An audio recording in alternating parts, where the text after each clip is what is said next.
Again. Good afternoon. My name is Robert Elliott, and I'm the Executive Director of the National Association of Hotel and Lodging Engineers.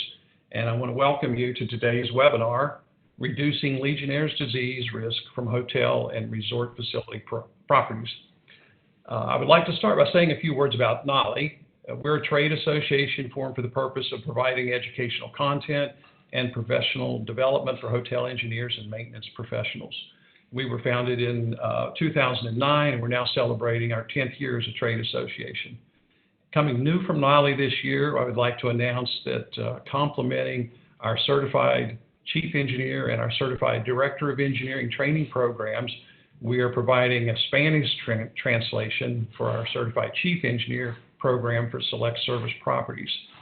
In addition to NALI's quarterly magazine, Lodging Engineer, which you can get online from our website, we're also going to be developing local chapters. So if you're interested in getting a chapter started, please contact me. I'm pleased to be working with IDEX Water to bring you today's presentation. We are recording this presentation and we will post it to our website. Any questions, should we have time, will not be a part of the recording posted. And I would want to bring you your attention to our disclaimer. And I'm just going to read just a line or two from it. All content presented in this webinar are found on the website nali.org, including text, images, audio articles, or other formats. It's provided for educational and informational purposes only. The content is not intended to be used, nor should it be used as a substitute for professional advice, diagnosis, or treatment of water or water systems used at a hotel or resort.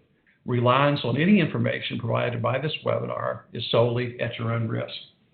And so with that, I'd like to introduce our first speaker, and I'm going to introduce all three, and then they're going to sort of hand off the presentation to each other. But I'll begin with our first speaker, Chris Edens, PhD. He's an epidemiologist of the Legionella team in the Center for Disease Control's National Center for Immunization and Respiratory Diseases. He served as a member of the Epidemic Intelligence Service assigned to the Division of Healthcare Quality Promotion. And we're very pleased to have the Center of Disease Control with us today. Also, we have Bill Pearson, who is a vice chairman for the ASHRAE Standard 188, which is the Legionella standard. Bill has a variety of expertise and skills, including he's a certified water technologist, and he's worked with pathogens laboratories and water technologies. And you can read more on Bill after the webinar if you like, and also contact information for Bill is provided in this presentation, and the PowerPoint presentation will also be posted. So you can get that later if you like. And then our last speaker is Patsy Root. She's also a member of the ASHRAE Standard 188, Legionella's Risk Management for Building Water Systems. She has 12 years experience in water microbiology, water-related regulations, and environmental laboratory accreditation. She's a longtime participant in standards development and also working with ASHRAE. So at this time, I'd like to turn it over to Chris Edens. Thank you. Can everybody hear me?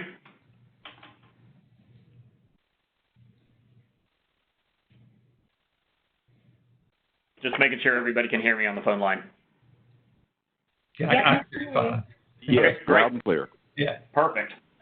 So my name's Chris Edens. As they indicated, I'm an epidemiologist on CDC's Legionella team. So I'm going to speak a little bit today about the background for Legionnaire's disease, how you get it, where the bacteria comes from, and why it has been associated both in the past and presently with hotel water systems. So the title of my portion is Legionnaire's Disease in the United States, Keeping Water Safe in Hotels. So standard CDC disclosures. So Legionnaire's disease, which is a severe pneumonia, has been on the rise in the United States over the last couple of years. We've seen since 2000 a six-fold increase in the rate of cases in the United States, and the raw number of cases has been increasing precipitously as well. In 2018, it's likely that by the time the data is finalized, we'll have seen more than 9,000 confirmed cases of Legionnaire's disease reported to CDC, which is by a healthy number of cases the most that have ever been reported. Reasons for this increase are probably varied, but could include increases in testing and doctor knowledge of Legionnaire's disease as a potential cause of pneumonia. It could include an aging population, creating a more susceptible pool of potential guests or employees.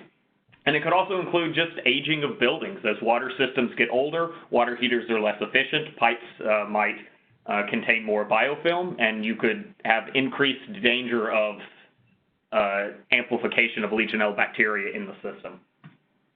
So the burden of Legionnaire's disease is not only on the patient, though that is pretty substantial. As I indicated, Legionnaire's disease is a severe pneumonia. About 10% of the people that get the disease die from the disease. That number is higher for patients who acquired it in a healthcare setting, which for obvious reasons makes a lot of sense.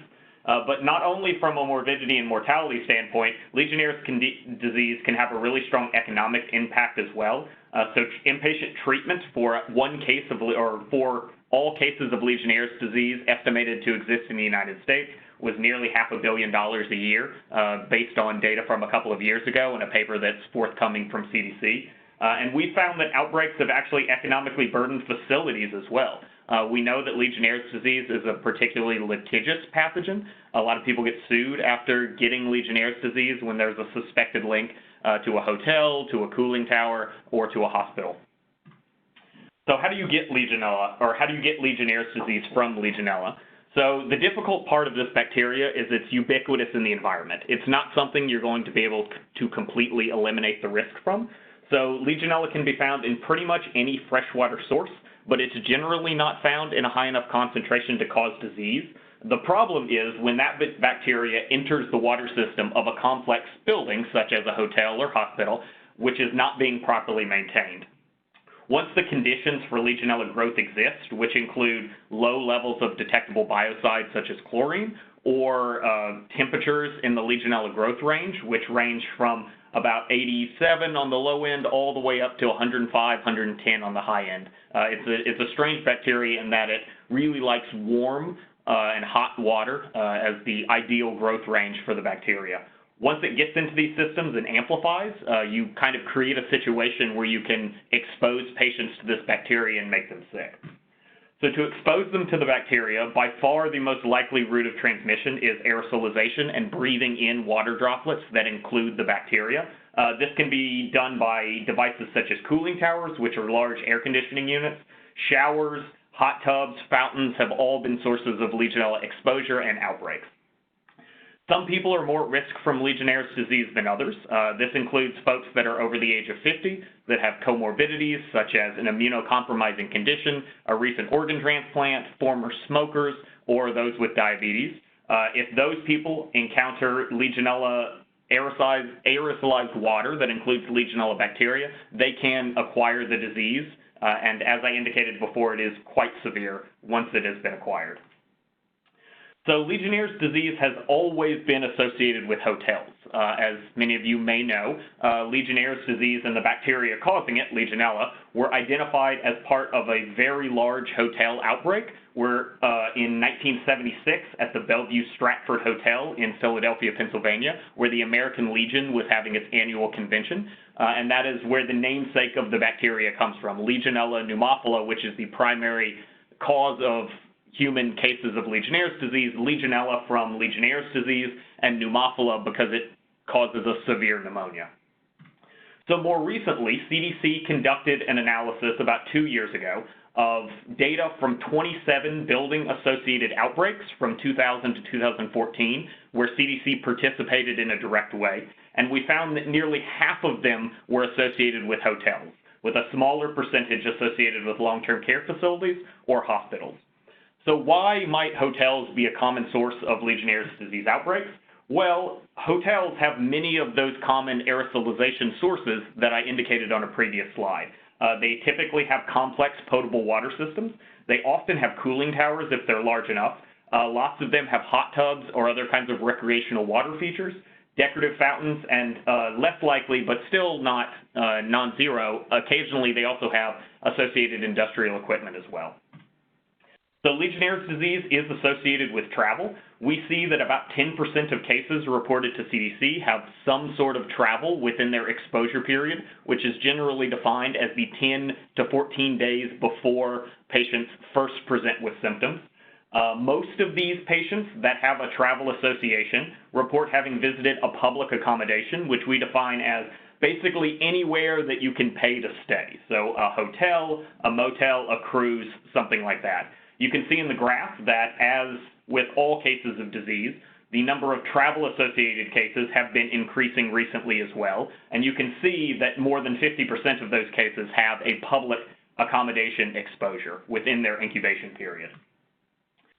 So Legionnaire's disease associated with travel has been found in all 50 states. There is no state that has not seen at least one travel-associated case of disease. And based on an analysis of the types of hotels that are reported within that exposure period, we've seen associations from everything from a small 1 to 2 room Airbnb or a very small hotel, all the way up to huge resorts with hundreds of rooms. So no one particular building is completely immune from the risk of Legionella exposure, and folks staying in buildings of any size can be, once exposed, can come down with Legionnaire's disease. So water management programs can reduce the risk for Legionnaire's disease. That same study I mentioned before found that 9 in 10 of the investigations participated in CDC, those outbreaks could have been prevented with better water management. So the main message that came out of this study is that water management and proper management of water can really prevent outbreaks of disease in hotels, hospitals, and other complex building water systems. So that concludes my section. I just want to mention that prevention not only keeps your guests and your employees healthy, but as I indicated before, it makes good business sense too. Prevention is typically much less expensive than dealing with the aftermath of having associated cases or Legionella bacteria within your facility. So with that, I'll turn it over to Bill. Thank you so much, Chris, particularly for that background and lead in for me to continue on with this very important topic to our audience. And you said that we needed to kind of focus on managing the water that is in our buildings, that is in our hotel and resort facilities. And so that brings me right into this subject of my talk, which is going to be water management program. We'll use this acronym like we need another one in our in our lives here. But the WMP, sometimes it's a water safety management program, or this vernacular is right from the ASHRAE 188 standard that you also mentioned. So we have another point I really like to tell into your slides, because I ran into this article literally a few weeks before putting this together. And the question was, why hotels remain a Legionnaire's disease risk in 2019? You mentioned that we've been dealing with Legionnaire's disease. And at this point, I'm going to start calling it what I really wish most people would refer to it. It's Legionella pneumonia, as you well pointed out also, Chris, as Chris pointed out. Why are we still dealing with it in 2019, in 43 years after 1976? Well, it pointed out a lot of the points you made is that hotels, have many times old and complex water systems, and plus many of the feature what we call devices, fountains, spas, indoor pools, ice machines, etc. And these all require very diligent, systematic maintenance and operation. We know that hotels welcome new guests on a daily basis. So what this does is it kind of increases the number of people that could be impacted or exposed if we have a risk of Legionella in these water systems. A third point, I think you also mentioned, Chris also mentioned, is that people are living longer. We have, this industry has a greater number of older guests in hotels, and many of these folks come in with some underlying medical conditions, what we call the immunocompromised. And so they're generally at more risk. Another fact, we see this associated with our travel cases, and these occupants of hotels, many times they don't have a great deal of awareness about the potential risk for Legionella pneumonia, and they may not seek or even have access in a timely manner to get the medical care. It's very important, to get this particular pneumonia diagnosis as early as possible to get on the right regimen of treatment, to keep it from being one of those 1 in 10 that don't make it. Another very important aspect is the seasonal hotel operation, and this brings us to a very important point when we talk about managing water in our buildings, and that's the infrequently used outlet. We all know that even the busiest hotels do not have full, occupancy year-round. So it's these fluctuations and avoidance of low water turnover. This leaves maybe many rooms or certainly devices and outlets, water outlets that aren't being used. And what we create there is a stagnation. We create a lengthened age of the water where it loses its disinfectant. So I'm using a lot of terms I'll be using here shortly when we talk about the water management plan. And so I'll just dismiss this 6 point. It does say that while, hotel owners and managers are in a very competitive market, sometimes compliance matters are tough to deal with routinely. But I think the other 5 points are very valid. So let me give thanks again to our CDC, a tremendous source of data and information.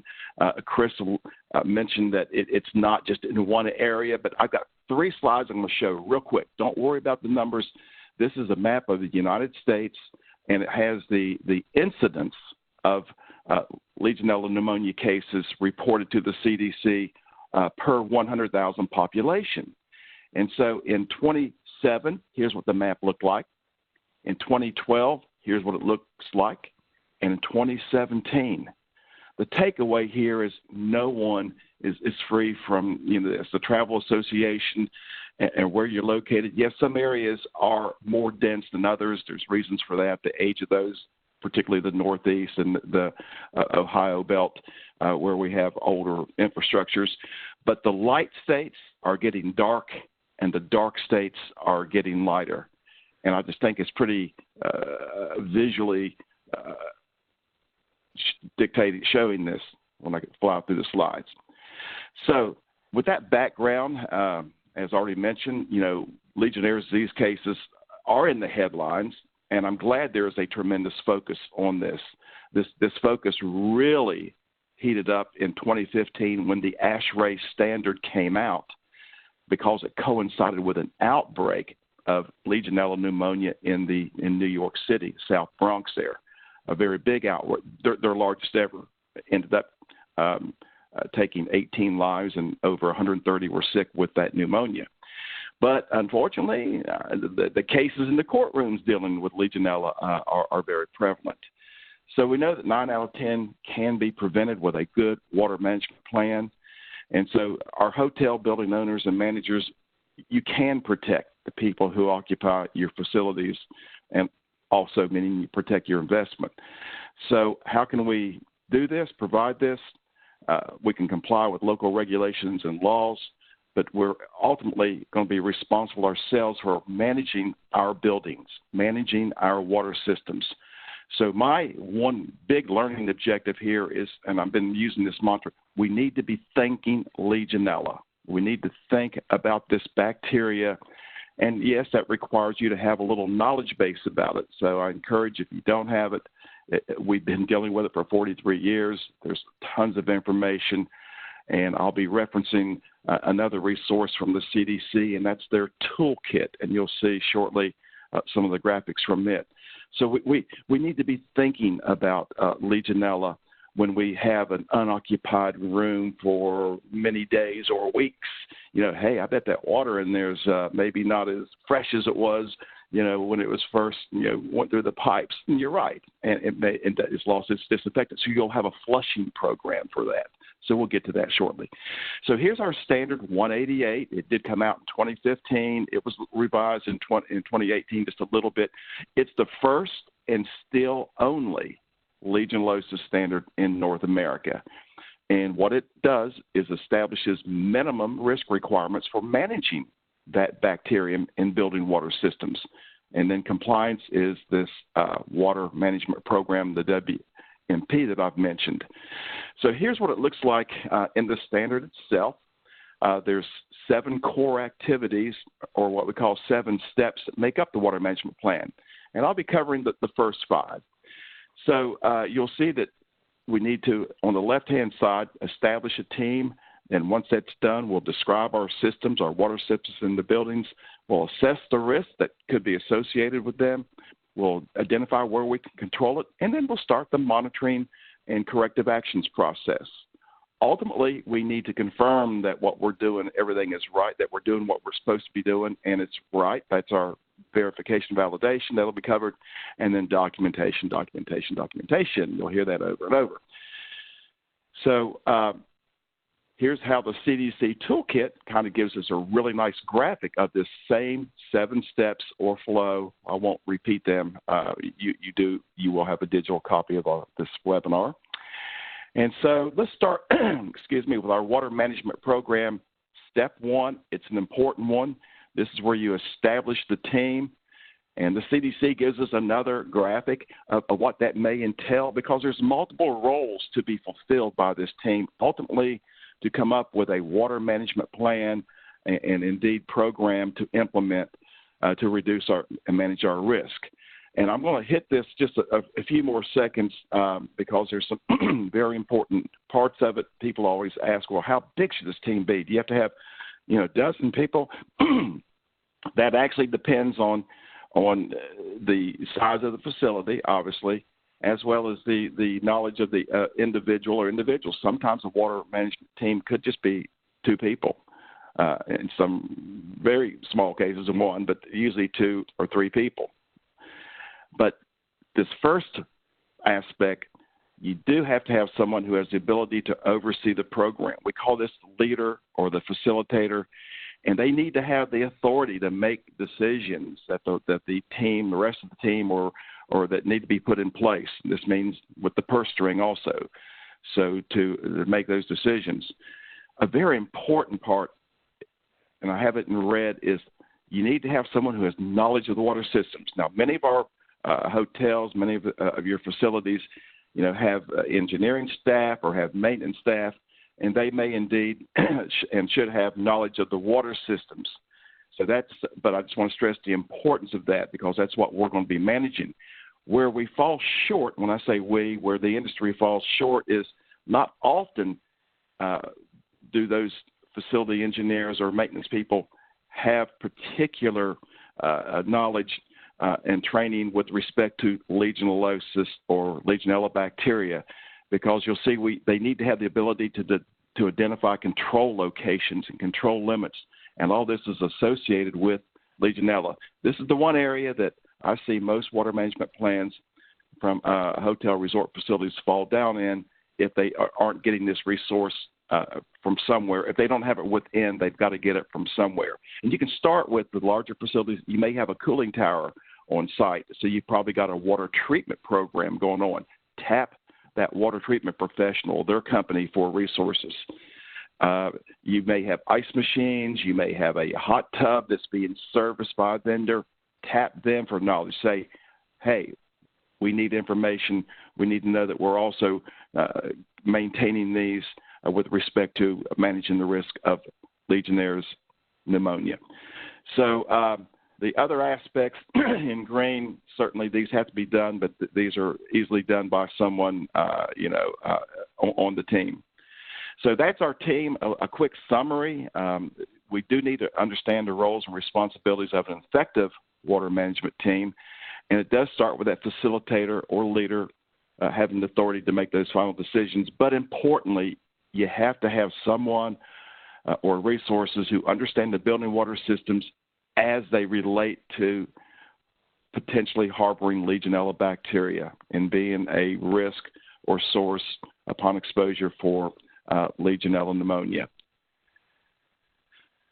If we go to step 2, This is where we really start getting putting the data on paper, so to say. We need to describe our system. ASHRAE says we need to describe the water systems through flow diagrams. And so the first thing ASHRAE 188 requires is that you kind of do a compliance survey of the building and see if you are need to comply with a water management plan. And this is in Section 5.2, what we call building characteristics. And so you should be implementing a water management program for your hotel or resort building if it has a centralized hot water system or greater than 10 stories. A lot of this data, came from the CDC. This doesn't mean that a 5-story or 4-story hotel, isn't without risk itself. But and certainly if it's got centralized hot water systems, the size of the hotel doesn't matter. You would need to manage, those potable water systems. The other now concerns the devices, what we call the non-potable part of the water coming into your building. It may go to a cooling tower or a whirlpool spa, hot tub, ornamental fountains, water features.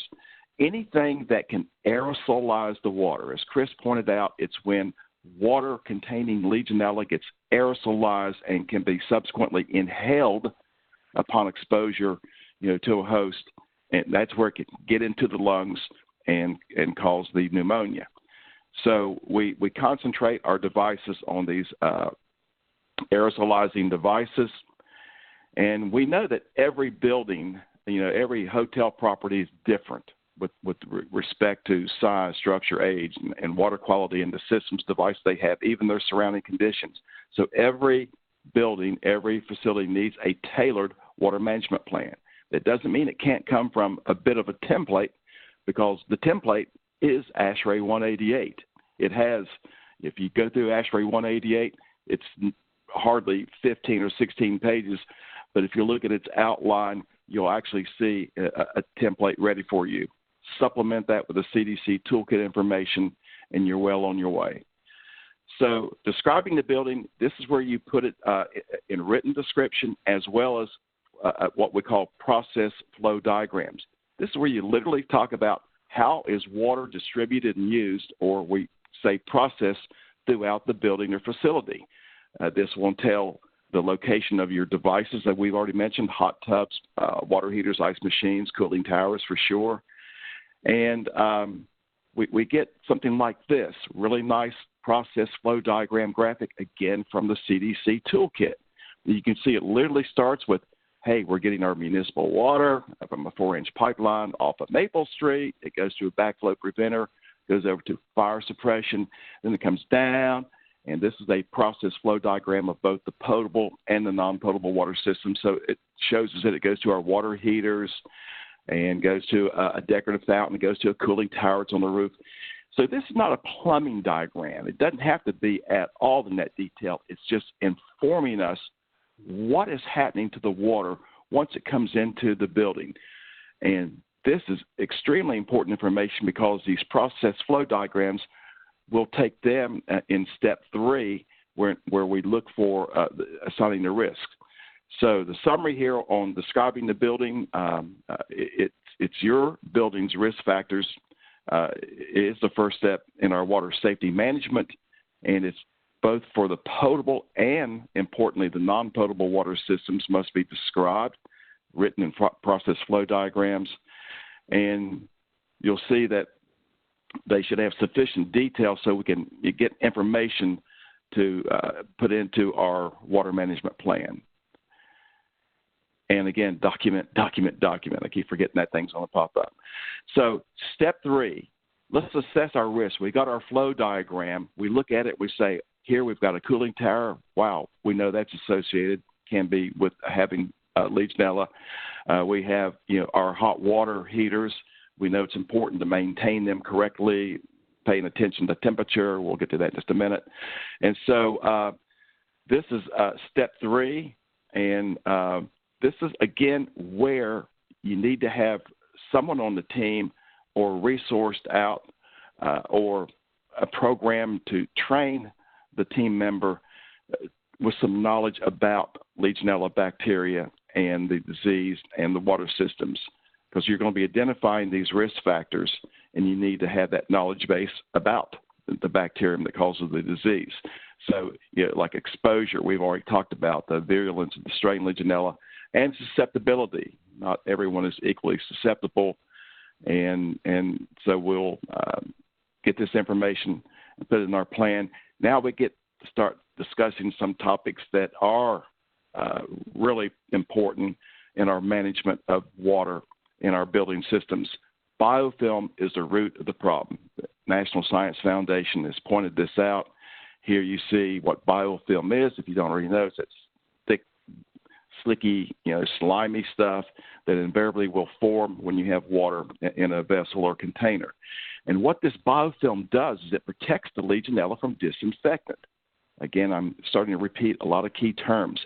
If we could keep disinfectant in the water, keep the water hot enough or cold enough, and not keep it from aging, you go a long way in your water, in managing your water systems. So the biofilm also provides Legionella food and shelter, and as well, it allows the Legionella to grow and multiply. Our overriding objective is we want to keep Legionella not growing, not spreading. As Chris mentioned, it's a very common bacteria in our environment, but there it's in very, very low, sometimes non-detectable levels and not causing disease. It's when it enters our building systems and we start providing it with the opportunity to grow and multiply. That's our single focus. So identifying risk of disease, specific areas where Legionella could grow and spread, we need to, again, think about biofilm. And here I've got it wrapped up. The potentially hazardous conditions where water temperature could promote growth, where disinfectant levels could be low or even zero, and where water flow is low or even stagnant. And that's our unoccupied room, unused, seldom used devices, showers or sinks. Again, promoting biofilm, and where we produce aerosols. Our water features, as pretty as they are in the hotel lobby, if they're not addressed in our water management plan, they have been associated with causing Legionella pneumonia. And here we get to see a lot of these devices. I thought they were going to pop out, but we talked about all of them, starting with our shower in the top left and all the way over our water feature. This is an outside one. This is a really nasty ice machine down here on the bottom, but they have been associated with the potential of having bacteria and, unfortunately, Legionella, and actually grow, not in the ice, but in the tubing that's feeding the ice machine, because probably the last thing that water went through was a carbon filter removing all disinfectant. Now it resides in that tubing, and the tubing is up against some heat-generating components of the ice machine. So now it's giving it everything bacteria in general and Legionella particularly want. Give me temperature, and give me no disinfectant.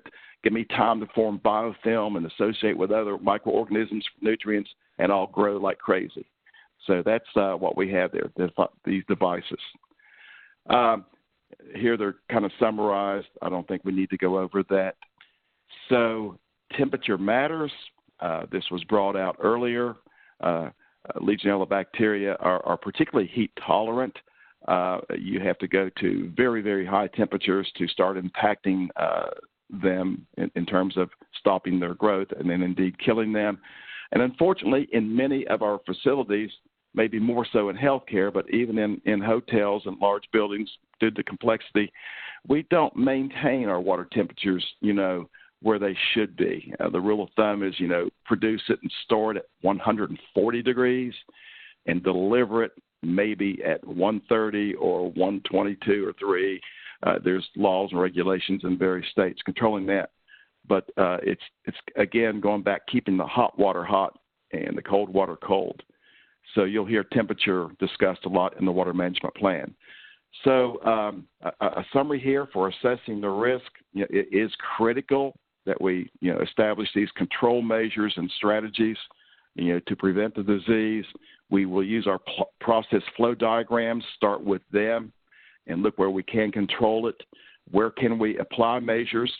or maybe where measures are being applied. Again, let's take another example, the cooling tower. We know that's associated with having potential for harboring Legionella. So it's got a water treatment program where probably biocides are being fed. So we now have those control measures in place, and we want to make sure that they're maintained.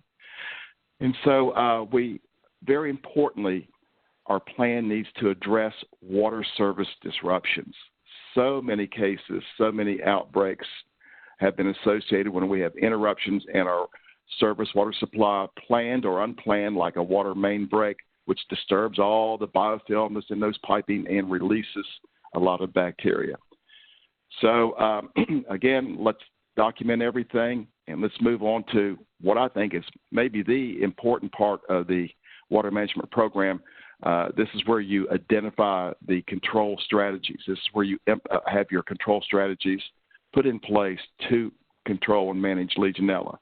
So the ASHRAE figure is like this, and we go over here, and here we have my principles that I've mentioned many times. We want to maintain water temperatures outside the ideal range for Legionella and other bacteria too, but particularly Legionella. The old keep the hot water hot and the cold water cold applies here. We want to prevent water stagnation, and this usually is followed by removing dead legs. If you're not real familiar with that term, basically we have in a lot of plumbing systems, we have deteriorated pipe that's just capped and unused. Well, that creates, a dead zone, an area that's not getting fresh water with disinfectant. The trapped water can grow biofilm and then get back into the main system and have our bacterial growth associated with it. So we want to ensure adequate disinfection. This is our flush programs. We'll see some examples that's in the CDC toolkit addressing this. So the main thing is we have to maintain all of our devices trying to prevent biofilm, including scale and corrosion, if it's a cooling tower and other devices, which provide that habitat for Legionella. Just make a quick mention about point-of-use filters because this is a control strategy to mitigate risk. If you're in the unfortunate situation and your water management plan has to have contingency plans for a possible outbreak. So let's say you've got a confirmed case associated with your facility or even one suspected, you'll probably be dealing with the Department of Health, but you can use point-of-use filters to effectively prevent any exposure to your guests till the system is put back into normal or is cleaned up. But Legionella bacteria are very, very, very small, so these filters have to be in the 0.2 micron size, and they have them specific for Legionella. Okay, monitoring and correcting is actually it's a two-part. Our fifth step in the ASHRAE process for a water management program, and I can't say enough about this because once established, whether the task, whomever completes them, here's what the water management plan requires: regular monitoring and control. This is where a lot of them fall down. You get it in place, and then all of a sudden it kind of gets out of sight, out of mind, and skipped and not done. So we have to have our regular monitoring of our control strategies, and we have to implement any planned responses when we're out of control. Don't let that out of control, don't let that low disinfectant level, or don't let that temperature that's should be higher, yet it's low enough that it's sweet zone for Legionella. Don't let that just continue. As we say, the water management program is not one and done. Sometimes I say ONE for one, or WON, one and done. It continues on as a continuous process. So as I mentioned in the CDC toolkit, I won't read over all these. I think they're great. They have examples of corrective actions and what would be in a water management plan. The first one deals with something we've already talked about, biofilm growth in a fountain. But let's go to the second one, I think we see this more importantly for our hotel and resort facilities. This is the unoccupied floor or the seldom used, infrequently used outlet or rooms or wing or for whatever reason. So here we see that the 8th floor of a building is being renovated and is closed to the public. So Jason, who's part of the team, he understands this may cause a temporary hazardous condition because water usage will decrease, which means that stagnation is possible, a lot of what we've talked about. So after discussing this issue with the supervisor, then they decide that they will do a daily flushing of the sinks and fixtures with hot and cold water in several rooms, including those at the end, the farthest part. So they have a plan to address that. Jason will also increase maybe monitoring the temperature and chlorine levels on that floor. And then he, as usual, documents everything and reviews documentation with supervisor. So these examples are in the CDC toolkit. So water management program, corrective actions, we really need to learn from the experience and in some cases mistakes of others. And go back to our very beginning slide, we need to thank Legionella. We have seen Legionella contamination and outbreaks occurring in brand new buildings during construction and existing buildings during renovations. This is where many times the water supply is stopped, not in use, is stagnant, is not kind of paid attention to, and then lo and behold, we commission everything back into being in operation, and it should have been addressed with a flushing program or maybe even re-disinfecting that. So ineffective building commissioning, we've seen it after the installation of low flow and electronic sensor faucets. I won't get into the details there, but we have a lot of unintended consequences that come from good intentions, to conserve on water, conserve on energy that result in our management of those systems for Legionella that cause problems, like the dormant long periods between occupancy and changes in incoming water quality from our water main breaks. So very quickly, a review of our water safety management program. The first 5 steps, according to ASHRAE 188, is Legionella pneumophila is a very common bacteria in the environment, and it can get into our building, plumbing, water systems, and devices. Disease stems from that Legionella having favorable conditions so it can grow and then have a means of transmission. That's the aerosolization and exposure route to susceptible people, all of which our hotel and resort facilities adequately have. So cooling water and potable water. Don't think it's just a cooling tower. That outbreak in New York centered around the cooling tower. They get a lot of the publicity, but it is actually our potable water systems, those that we bathe in and consume, drink, that are also important if we're not controlling Legionella there. So there is a standard of care. It is Legionellosis Risk Management and Building Water Systems, or ASHRAE 188. Apologize if it sounded like I was flying through that, but I think I had the most number of slides to cover in the shortest period of time. I think I'm right on time. So before I hand it off to Patsy, I just want to quote from Mark Twain, because what we're talking about here, he wasn't talking about water management plans. We are, but he's talking about getting something done. The secret of getting ahead is getting started. So we need to get started if you haven't on your water management plan. So, Patsy, I'll turn it over to you. Thank you, Bill. Appreciate that. So I'm going to continue on with the remaining 2 steps from ASHRAE 188 standard, the verification and validation of the program and how to get started. So I have the obligatory disclaimer here, just to let you guys know this is an introduction and general principles based on current guidance. And we're going to move to, there we go, step number 6. So now you've established your team, you've described the system with simple drawings, you've assessed the risk and understand where the risk is, you've identified how you're going to control those risks, and then you're going to figure out how you're going to continuously monitor those and correct them if something goes out of control. Now we're going to talk about verifying and validating the plan, because once you have a plan in place, that's not the end.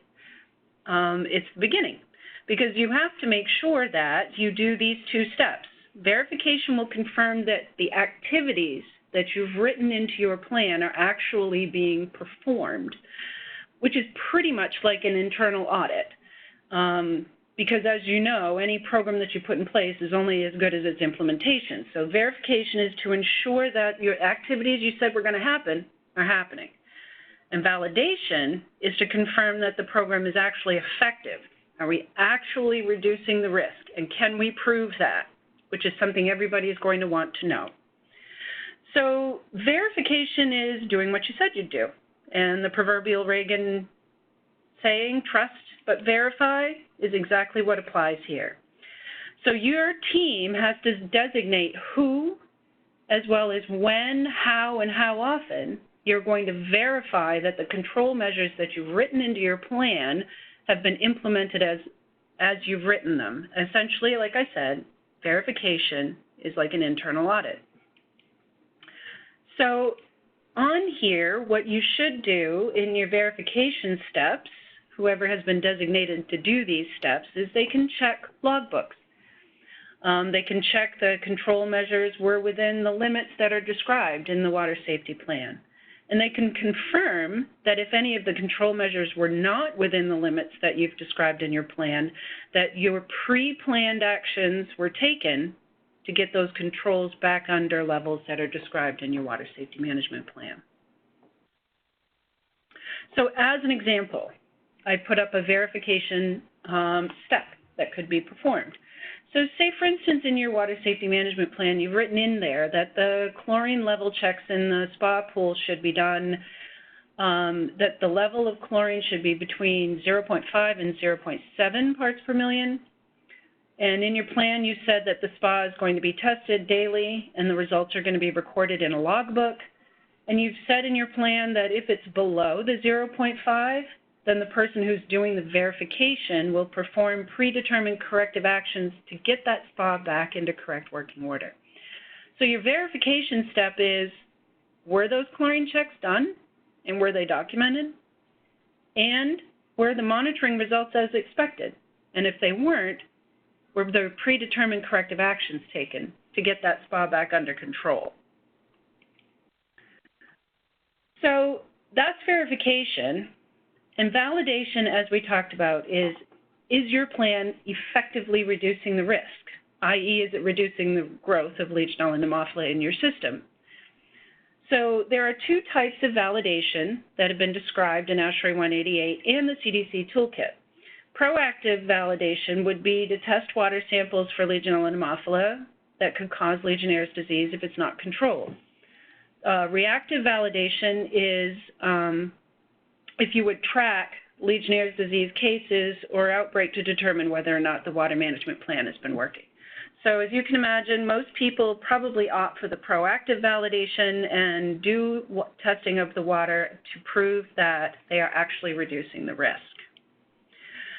So when you do that, there is a bit of guidance in ASHRAE 188 and Annex C that talks about the use of accredited laboratories to do the Legionella and Haemophila testing. So in there, if you choose to do the testing as opposed to the clinical surveillance, the lab that performs the routine microbiological testing of the water should be accredited by a regional, national, or international accrediting body according to a standard or internationally recognized standard. And there are lists of accredited laboratories available. The AWT actually has a list, and we can make that available offline if you'd like to look at that. So what I've had a lot of people ask about, like, how do I take water samples for Legionella and Haemophila testing? And in your plan, it should specify where you're going to sample, how you're going to sample, how often, whether it's monthly or quarterly, and who is going to be responsible for the sample collection. Sometimes your water treatment professional will help you with this. Sometimes your accredited laboratory that you contract with will help you with this. And sometimes it might be internal people. It probably depends on the size of your building and the complexity of your system. And the accredited laboratory will also provide you with instructions on how samples should be taken and the materials that you will need. And they may also supply the collection bottles, because just like when you sample for any other bacteria, whether it's drinking water or wastewater or other matrices, there are certain procedures you need to do when you're taking samples and looking for bacteria. Like, you don't want to stick your finger inside the bottle, for an example. You also may choose to use protective equipment sometimes. If you're sampling inside a cooling tower, if the fans can't be shut off, you probably want to make sure that you wear some protective equipment. And that you can also get, like I said before, a lot of guidance from your water treatment professional and or your accredited contract laboratory. So when the sample's taken and it's going to be tested, the validation testing is going to look for the bacteria growing in the laboratory on typically two different types of ways. The bacteria can either be grown on solid media, which is these black plates on the left that are called BCYE derived. That stands for buffered charcoal yeast extract. And this is a solid media spread plate method that the laboratory may use. Another laboratory method that could be used is in liquid culture, and that's shown on the right-hand side. And these bacteria are then grown in a liquid culture, which tends to be a little bit easier for bacteria to grow and reproduce, because that's sort of their natural environment instead of being on a solid plate. So when you do validation testing, how do you interpret your results? So there are a lot of instances in other situations like drinking water and wastewater testing where what you're doing when you're doing regular testing over time is you're looking for a change in the concentration. And that change, like this little blip on the chart here, is telling you something. It's telling you that something is not in control. And then the water safety management team has the opportunity to go back and look at their verification data, look at their monitoring, and determine if any corrective actions need to take place. So in order to be sure that you get a good and useful set of data, you want to make sure that the results from your laboratory and the testing that they do is reliable. And that's why it's important to use an accredited laboratory. So when you use a laboratory, they will send you a data report for each of the samples that have been taken in your system at designated places throughout the building. The data report will tell you which analytical method was used, the date and time of the test, whether Legionella pneumophila was found or not, and what the concentration was found. And in your water management plan, you will be able to compare the data that comes back from the laboratory and make sure that everything falls within the parameters that you've designated in your plan to be safe. So when you're choosing a testing method and you're talking to your laboratory, you want to make sure that the method that the laboratory is using is accurate, reproducible, and repeatable. It will give you as short a period of time as practical to get your results, that you understand what sample size you should be taking or the laboratory will be taking, and then what are the options that the laboratory can provide to you as far as being accredited, and how many samples can they handle, and can they handle multiple properties. So these are important things to consider when you're talking to an accredited laboratory to contract with you, because they're a really integral part of your water management team. They're providing you the data that tell you whether or not your plan is actually effective. So there are no action limits per se within ASHRAE 188. What you're looking for in your test results is something that's out of the norm. So before you get started in your plan, you're probably going to do a pre-assessment of your building and maybe test some sites to get a baseline. And then what you're going to look for once you've implemented your water safety plan and you've put in all of these controls and identified the hazards, you're going to look for a change from that baseline to tell you something, that something is out of control. So In your water management plan, you may designate a level of Legionella pneumophila that will trigger your corrective actions in your plan. And some of the activities that you can do are simply resampling or testing up and down from where you might find a positive. Right now, there really aren't any action limits that are set by any regulatory body outside of New York. But there are certain guidelines that are available from other organizations and countries outside of the United States, which we can certainly share with you at a later time if you'd like some baseline to look at. And I have one example, or might I have two examples here. These are some of the guidances from either legislation or guidelines on what levels of Legionella pneumophila are safe or below what they would call any action limit.